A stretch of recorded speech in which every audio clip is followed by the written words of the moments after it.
قرآن کی سورہ البقرہ میں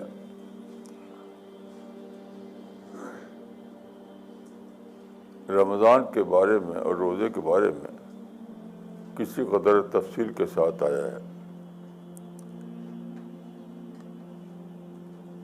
اس میں جو روزے کی جو بنیادی پہلو ہیں وہ اس میں بیان کر دیے گئے ہیں.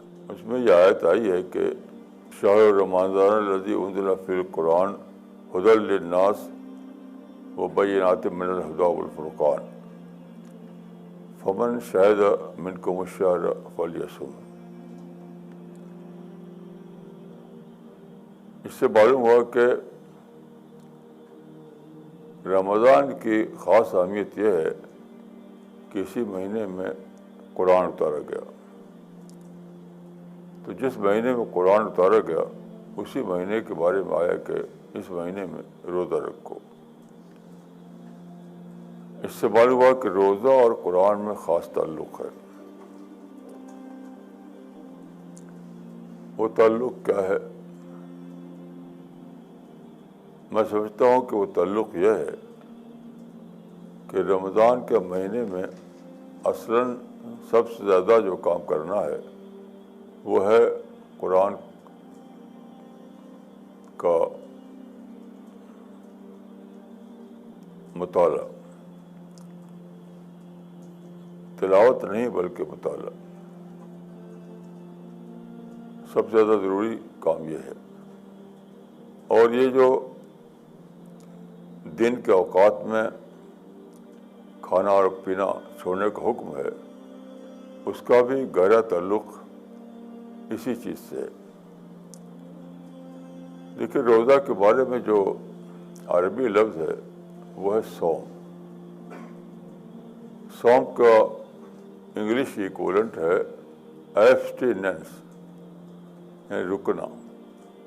ایبسٹیننس رکنا. تو رکنا کس چیز سے؟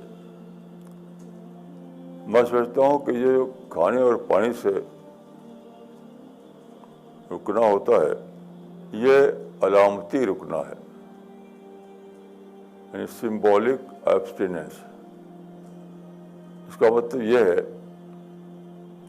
کہ ہر اس چیز سے رکنا جو آدمی کو ڈسٹریکٹ کرتی ہو، یعنی ڈسٹریکشن کی تمام صورتوں سے رکنا، حتیٰ کہ ٹیمپریری طور پر کھانے پینے سے بھی رک جانا. تو یہ رکنا کس لیے ہے؟ یہ رکنا اسی لیے ہے کہ آپ پاس ٹائم ہو، آپ پاس فرصت ہو، آپ قرآن کو اچھی طریقے سے سمجھ سکیں. تو رمضان کا مہینہ سچ پوچھے تو اس لیے ہے کہ آپ یکسو ہو کر اپنے آپ کو ڈسٹریکشن سے بچا کر اپنے مائنڈ کو خالی کر کے زیادہ سے زیادہ قرآن کو پڑھیں. یہ تلاوت نہیں، مطالعہ، تدبر.